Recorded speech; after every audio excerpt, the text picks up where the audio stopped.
Students, SQL start किया हुआ है। आज हमने इसमें लॉजिकल ऑपरेटर्स पढ़ने हैं। इससे पहले हमने अरिथमेटिक और रिलेशनल ऑपरेटर्स पढ़े थे। अरिथमेटिक ऑपरेटर्स में हमने पढ़ा था मैथमेटिकल ऑपरेशंस जैसे प्लस, माइनस, मल्टीप्लिकेशन और डिवीजन। इसी तरह रिलेशनल ऑपरेटर्स में जो दो कॉलम्स या दो वैल्यूज़ को रिलेट कर रहे होते हैं, कंपैरिजन के लिए यूज होते हैं। आज हमने पढ़ने हैं लॉजिकल ऑपरेटर्स। लॉजिकल ऑपरेटर्स में हमारे पास तीन ऑपरेटर्स आते हैं, एंड, और एंड नॉट। अब में से ऑलमोस्ट आई थिंक सारे स्टूडेंट्स ने ये पढ़े होंगे, क्योंकि हम ये C++ में और सी में भी पढ़ते हैं। एंड ऑपरेटर, और ऑपरेटर एंड नॉट ऑपरेटर, इनको हम यूज़ क्यों करते हैं? They are use to evaluate compound conditions. When we have more than one conditions, तो हम एंड और एंड नॉट को यूज़ करते हैं दो या दो से ज़्यादा कंडीशंस को कंबाइन करने के लिए। उनको एक साथ एवेलुएट करने के लिए हम लॉजिकल ऑपरेटर्स को यूज़ करते हैं। तो वर्किंग इनकी यहाँ पे भी बिल्कुल वैसे ही सेम है जैसे आप लोगों ने पहले पढ़ी है। एंड ऑपरेटर यूज़ होता है जब हमें सारी कंडीशंस को ट्रू करना कंपल्सरी करते हैं। जब हम कहते हैं कि आंसर तभी ट्रू आना चाहिए जब सारी कंडीशंस ट्रू होंगी, तो एंड ऑपरेटर क्या होगा? ट्रू होगा। और में हमारे पास क्या ऑप्शन होती है? अगर कोई एक भी ट्रू हो जाता है तो वो वैल्यू ट्रू हो जाती है। और नॉट में क्या होता है कि हमारे पास ऑपोजिट कर देता है। अगर आंसर ट्रू है तो उसको फॉल्स कर देता है, अगर आंसर फॉल्स है तो उसको ट्रू कर देता है। तो इन एंड, और नॉट, ये जो तीन लॉजिकल ऑपरेटर्स हैं, ये मैंने आप लोगों को थर्ड ईयर में भी हमने C++ में पढ़े हुए हैं। तो आप मुझे इनकी सारी कंडीशंस कंबाइन करके एक टेबल हम बनाते हैं कि ट्रू फॉल्स, फॉल्स ट्रू और आंसर क्या आएगा। तो वो आप लोगों ने मुझे बना के बताना है, दिखाना है, पेज पे लिख के उसकी पिक्चर सेंड करनी है। ये छोटी सी असाइनमेंट है आप लोगों के लिए, ताकि मुझे आइडिया हो जाए कि कितने स्टूडेंट्स को इसका क्लियरली पता है। अब हम इनको एसक्यूएल में कैसे यूज़ कर रहे होते हैं? इनके लिए जब हमने इन्हें यूज़ करना है तो सिंबल यूज़ नहीं होता, हम यही वर्ड यूज़ करते हैं, क्योंकि हमने पढ़ा एसक्यूएल क्या है, उसमें इंग्लिश लाइक वर्ड्स यूज़ होते हैं। पहले भी हमने जितनी क्यूरीज लिखी हैं, select, column names, from, table name, where, ये सारे इंग्लिश के वर्ड्स हमने यूज़ किए हैं। तो यहाँ पे भी इसी तरह एंड के लिए A and D and use होता है, और के लिए ओ आर और यूज़ होता है, नॉट के लिए एन ओ टी नॉट ही यूज़ होता है। तो अब ये उन्होंने एक थ्योरी बताई हुई है जिसमें उन्होंने कहा है कि हमने write a query that is place all clerks who earn between 1000 and 2000। हमने उन सारे एम्प्लॉयज़ का क्लर्क्स की इंफॉर्मेशन लेके आनी है जिनकी जो सैलरी है वो 1000 और 2000 के दरमियान में है। तो दो कंडीशन है इसमें।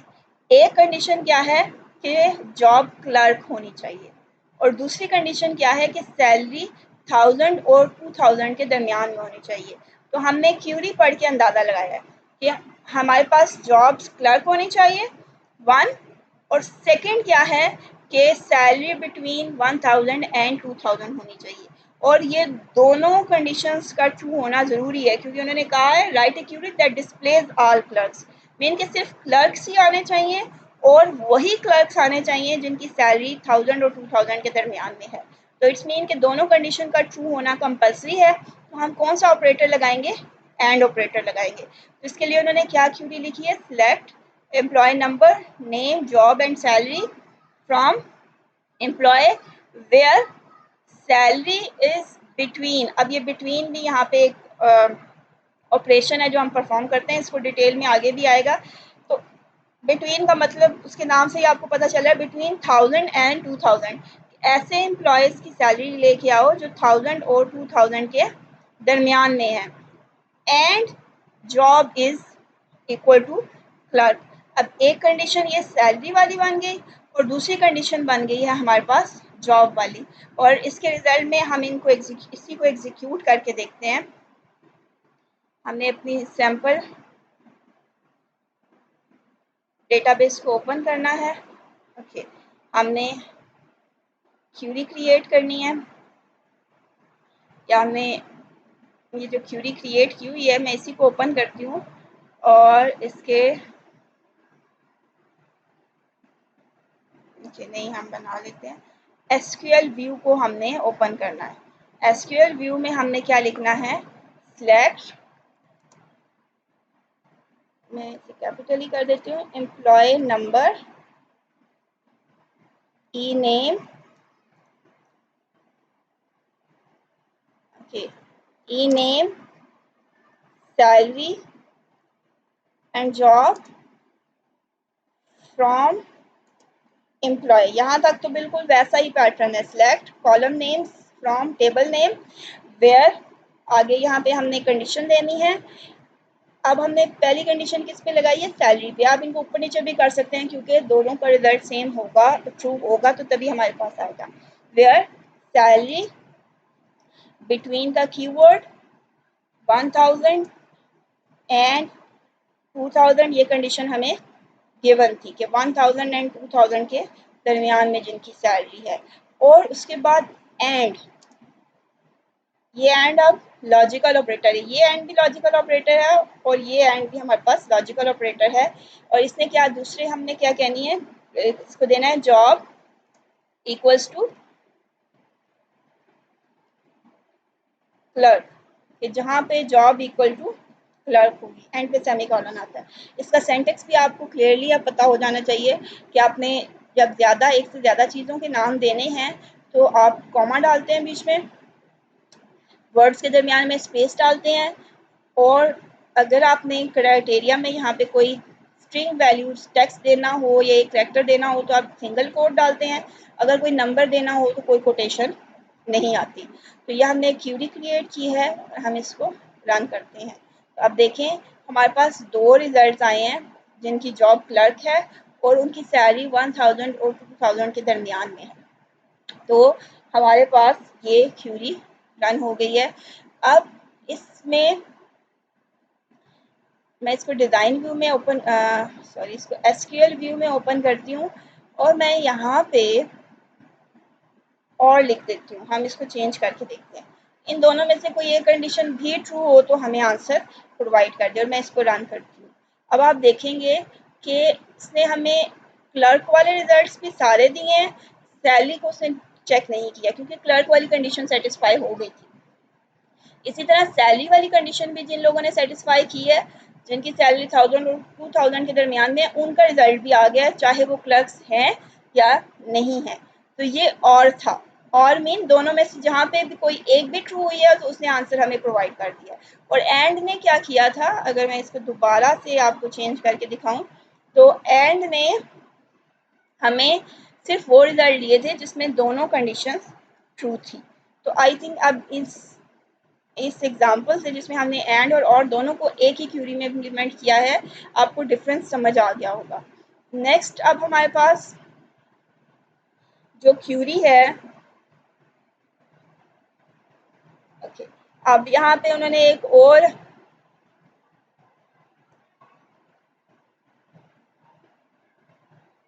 उन्होंने और के साथ भी से किया हुआ है। और उसके बाद अब हमारे पास एक और क्यूरी है जिसमें उन्होंने एंड और दोनों को एक साथ यूज़ किया हुआ है। इसमें हमने समझना है कि प्रेसिडेंस क्या है। जैसे मैथमेटिकल ऑपरेशंस हैं, प्लस माइनस मल्टीप्लिकेशन और डिवीजन, इनके साथ आ जाती है प्रेसिडेंस कि पहले कौन सा सॉल्व होगा। इसी तरह अगर एंड और होंगे तो तब भी वो क्या करेगा, दोनों क्यूरीज को या दोनों ऑपरेटर्स को किस ऑर्डर में सॉल्व करेगा, कि पहले मल्टीप्लिकेशन की तरह एंड आता है, ये सॉल्व होता है, उसके बाद और सॉल्व होता है। इट्स मीन कि पहले ये जो दो कंडीशंस हैं, salary is greater than 1500 and job is equal to manager, ये सॉल्व होगी और इसका जो आंसर आएगा उसको फिर कंपेयर करेगा और के साथ, और जो फाइनल रिजल्ट आएंगे वो इन तीनों कंडीशंस को चेक करने के बाद आएंगे। अब मैं इसको आपको एग्जीक्यूट करके भी दिखाती हूँ और इनको सेपरेट एग्जीक्यूट करके। ओके, अब हम इसी को एग्जीक्यूट करते हैं। Select employee name, employee number, name, job, salary from employee where salary is greater than 1500 and job equals to manager और जॉब इक्वल्स टू सेल्समैन।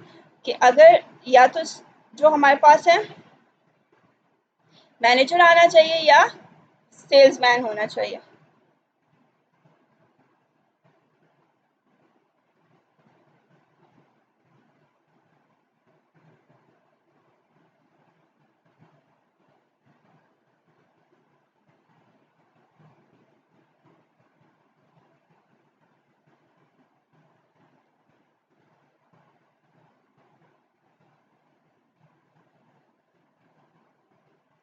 हम अपनी इसी क्यूरी को एसक्यूएल व्यू में ओपन करते हैं और यहाँ पे हमारे पास क्या है, salary is greater than 1500 and job is equals to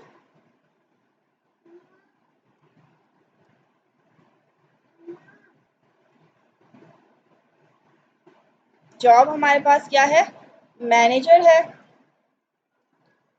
okay और and job equals to manager और हमारे पास क्या है, job is equals to salesman.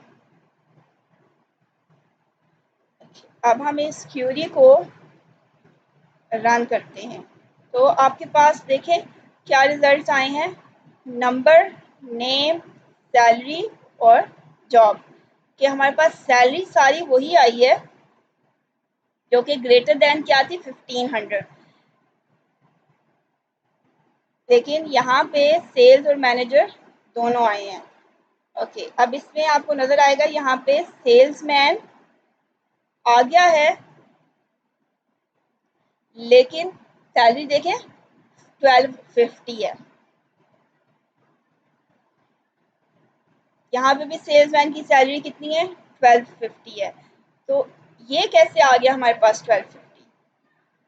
Basically क्या हुआ है, मैं इस क्यूरी को डिज़ाइन व्यू में ही एसक्यूएल व्यू में ओपन करूँ, हमारे पास जो सैलरी की कंडीशन थी ग्रेटर देन 1500 वो किसके साथ कंबाइन थी, एंड था मैनेजर के साथ। कि जहाँ पे जॉब मैनेजर है वहाँ पे सैलरी 1500 से ग्रेटर होगी, लेकिन सेल्समैन के साथ क्या था, और था। अगर सेल्समैन जॉब है तो फिर सैलरी की कंडीशन को उसने मैटर नहीं किया। दोनों में से कोई एक भी ठीक हो सकता है, 1500 से ज़्यादा हो तब भी, अगर 1500 से ज़्यादा नहीं है सेल्समैन है तो तब भी वो चलेगा।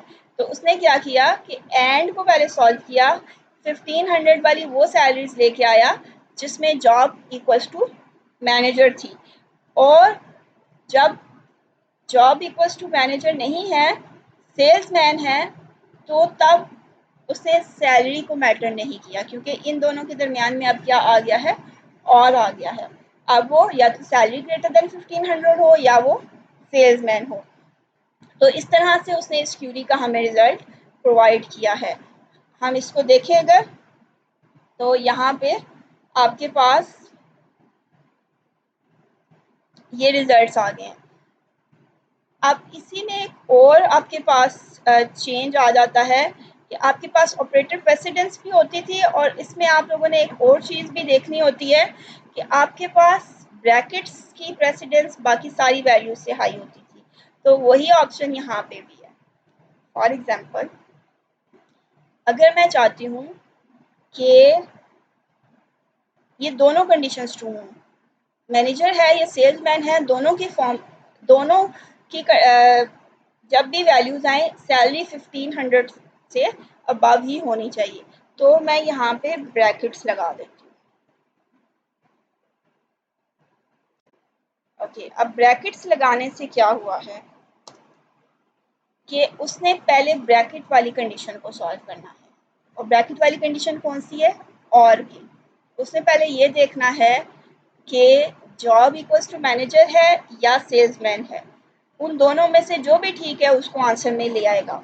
उसके बाद उसने क्या करना है, एंड को सॉल्व करना है, और ऐसे जो मैनेजर्स और ऐसे सेल्समैन को लेके आना है, मैं यहाँ पे इक्वल भी डाल देती हूँ, जिनकी salary greater than equals to 1500 है।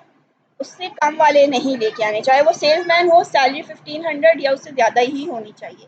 तो मैं अब इसको रन करती हूँ, तो अब आपको नज़र आएगा कि सेल्समैन भी सिर्फ वही आए हैं जिनकी सैलरी 1500 से ग्रेटर है। जॉब वेरी कर रही है, मैनेजर भी आ सकता है और सेल्समैन भी, लेकिन सैलरी सबकी 1500 से इक्वल या ग्रेटर वाली आई है। तो अगर आपने खुद से डिसाइड करना है कि पहले और एग्जीक्यूट हो और उसके बाद एंड वाली कंडीशन एग्जीक्यूट हो, तो आपने क्या किया है, उनके गिर्द ब्रैकेट्स लगा दी। और अगर आप ब्रैकेट्स नहीं लगाएंगे तो वो पहले एंड वाले को सॉल्व करेगा और फिर और वाले को सॉल्व करेगा। होप कि आपको ये क्लियर हो गया होगा। आप इसकी एक्सप्लेनेशन दोबारा से पढ़ें, आपकी बुक में भी लिखी हुई है। अगर फिर भी कोई क्यूरी है तो आप मुझसे पूछ लीजिएगा। अब इसके बाद आपके पास आ जाते हैं कुछ और operations which are not logical operations, not relational और अरिथमेटिक, लेकिन एसक्यूएल के कुछ अपने ऑपरेशंस भी हैं जिनमें से एक हमने यूज़ कर लिया है, जो कि है बिटवीन एंड का ऑपरेटर। बिटवीन और एंड का ऑपरेटर क्या करता है, रेंज बताता है। हम उसे कहते हैं minimum value this and maximum value this. ये हमने अभी किया था, सिलेक्ट ई नेम और salary from employee where salary is between 1000 and 2000। अब ये क्या करेगा, सिर्फ उन एम्प्लॉयज़ की सैलरी लेके आएगा जिनकी 1000 और 2000 के बिटवीन में है। आई थिंक इसको दोबारा एग्जीक्यूट करने की ज़रूरत नहीं है, इसमें हम रेंज ऑफ वैल्यू बता रहे हैं। और जो ऐसे एम्प्लॉयज़ जिनकी सैलरी 1 और 2000 के दरमियान में है, उनके रिजल्ट वो शो कर देगा। सिंटैक्स इसका भी वही है, select column name from table name where, जिस कॉलम पे आपने कंडीशन लगानी है। अगर मैं इसको इसी में आपको दिखाऊं एसक्यूएल क्यूरी में, ये देखें जहाँ पे हमने इसको चेंज कर दिया है, वेयर सैलरी ग्रेटर देन आपने 1000 लिखी है, तो हम यहाँ पे लिख सकते हैं where salary is between 1000 and 2000। बाकी स्टेटमेंट्स को मैं डिलीट कर देती हूँ। तो हमें ऐसे एम्प्लॉयज़ की डेटा लेके आना है जिनकी सैलरी जो है वो 1000 और 2000 के दरमियान में है। बिटवीन का वर्ड बता रहा है, इसको हम रन करेंगे तो ये देखें उसने हमें उन सारे एम्प्लॉयज़ का रिकॉर्ड शो कर दिया। ओके, नेक्स्ट हमारे पास जो है वो है इन ऑपरेटर। इन ऑपरेटर हमें बताता है, इसके नाम से है कि हम उससे लिस्ट देते हैं कि ये लिस्ट है, जो बंदे इस लिस्ट में आ रहे हैं उनका रिकॉर्ड लेके आ जाओ।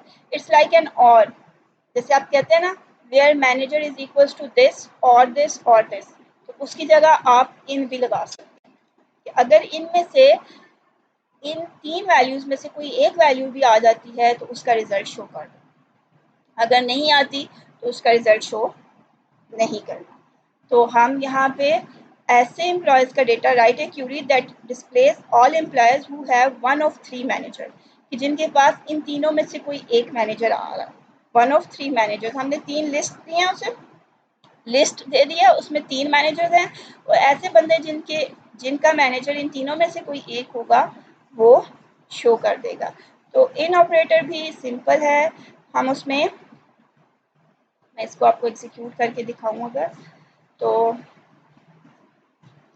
सिलेक्ट एम्प्लॉय नेम नंबर और यहाँ पे हम मैनेजर डिस्प्ले करवा देते हैं फ्रॉम एम्प्लॉय वेयर। वेयर के बाद हम हमेशा कॉलम का नाम लिखते हैं जिस पे आपने कंडीशन लगानी होती है। तो हमने मैनेजर पे कंडीशन लगानी है और आगे इन का कीवर्ड, क्योंकि हमने इन क्यूरी लगाई है, और ब्रैकेट, और ब्रैकेट के अंदर हमने वो तीन नंबर्स देने हैं, वो लिस्ट देनी है जिस पे हमने क्यूरी इम्प्लीमेंट की है। तो अगर मैं यहाँ पे लिखूँ तो हमारे पास वो तीन नंबर्स कैसे हम देंगे, एक है हमारे पास 8902 और फिर उसके बाद आपने अब दूसरा नंबर देना है तो कॉमा, उसके बाद नेक्स्ट वैल्यू हमारे पास क्या है 7566 कॉमा, और सॉरी ये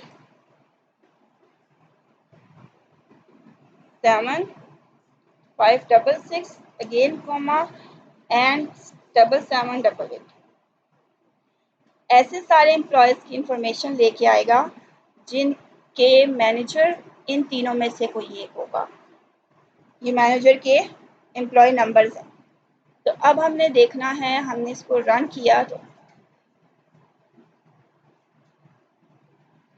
ओके, डेटा टाइप मिसमैच इन एक्सप्रेशन क्राइटेरिया एक्सप्रेशन।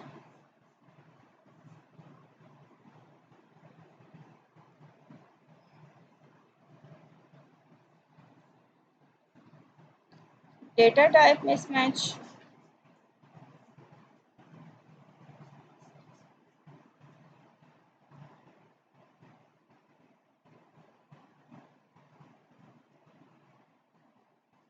मैं स्पेसेस रिमूव करके चेक करती हूँ डेटा टाइप मिसमैच की प्रॉब्लम क्यों आ रही है।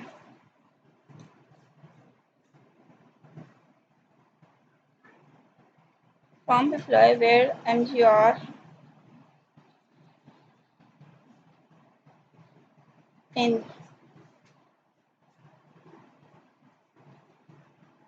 अच्छा हम इसको क्लोज करते हैं और हम जाके देख लेते हैं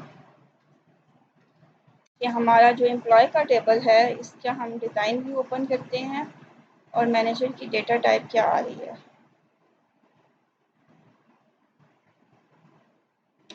ओके, हमने वहाँ पे नंबर वैल्यूज़ दिए हैं और यहाँ पे मैनेजर की जो डेटा टाइप है वो है शॉर्ट टेक्स्ट।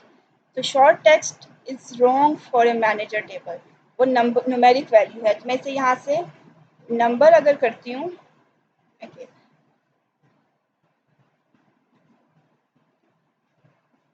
अच्छा हम इस क्यूरी को भी क्लोज कर देते हैं।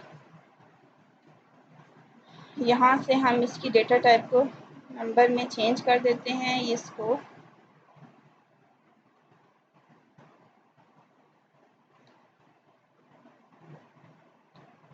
क्यों चेंज नहीं कर रहा?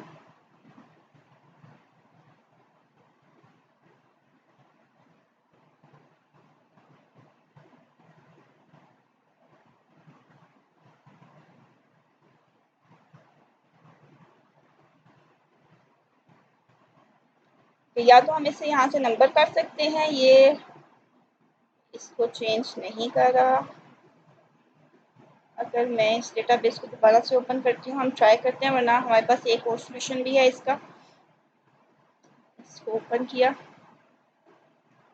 सैम्पल डेटाबेस को, एम्प्लॉय की टेबल, अच्छा एम्प्लॉय का टेबल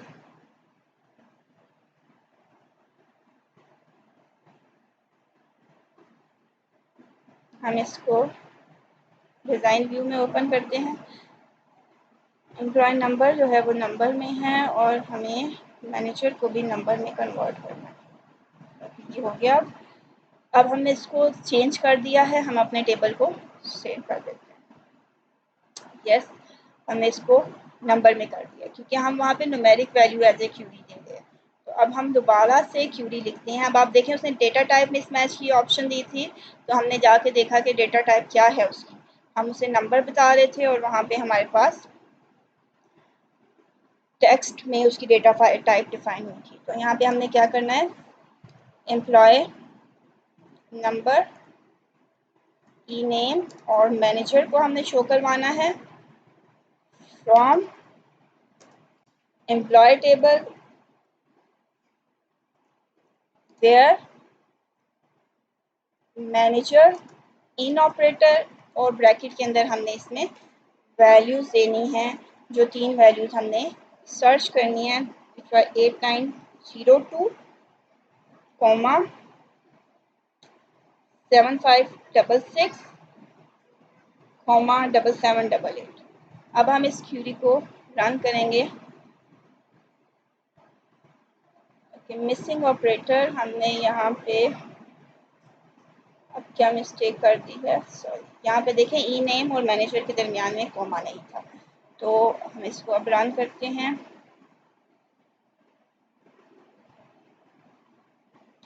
सिंटैक्स एरर, फ्रॉम का कीवर्ड हमने गलत लिख दिया है।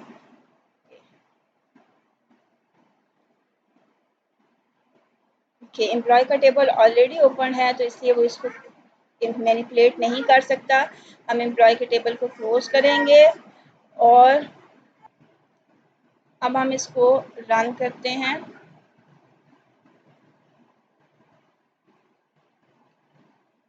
हम अपनी क्यूरी 2 पे इसको हम रन करेंगे तो ये देखें उसने हमें उन एम्प्लॉयज़ के नाम दे दिए हैं जिनके मैनेजर नंबर हमारी लिस्ट में से थे। उसके अलावा किसी और एम्प्लॉय का रिज़ल्ट नहीं आया। अब इसी को मैं आपको बताऊं कि इन ऑपरेटर इक्वलेंट किसके है, कि मैं इन ऑपरेटर की जगह पे यहाँ पे लगा सकती थी where manager is equal to 8802 और मैनेजर इज इक्वल टू 7566 और मैनेजर इज इक्वल टू 7788। वही क्यूरी हमने लिखी है। अब हमने इसको और की लगाया, ये आ जाए या ये आ जाए या ये वाली वैल्यू आ जाए। बिल्कुल यही काम इनका भी था। अब इसको हमने एग्जीक्यूट किया, आपने देखा बिल्कुल उसने सेम रिजल्ट हमें प्रोवाइड किए हैं। सो अगर हमारे पास बहुत ज़्यादा कंडीशंस हैं और के साथ कि या तो ये वैल्यू ए वैल्यू और बी और सी और डी और ई, तो हम उसे सिंपली इन ऑपरेटर के साथ भी लिख सकते हैं, जिसमें हम इन का कीवर्ड यूज़ करते हैं और उसके आगे हम उसे पूरी लिस्ट दे देते हैं और उस लिस्ट में से जहाँ पे कोई एक वैल्यू भी मैच होगी वो उसका आंसर हमें शो कर देगा। तो ये आज के कुछ हमने ऑपरेटर्स पढ़े हैं, in, logical operators and between and का ऑपरेटर। कल इंशाल्लाह हम बाकी नेक्स्ट ऑपरेटर्स पढ़ेंगे इसमें। टिल देन अल्लाह हाफ़िज़।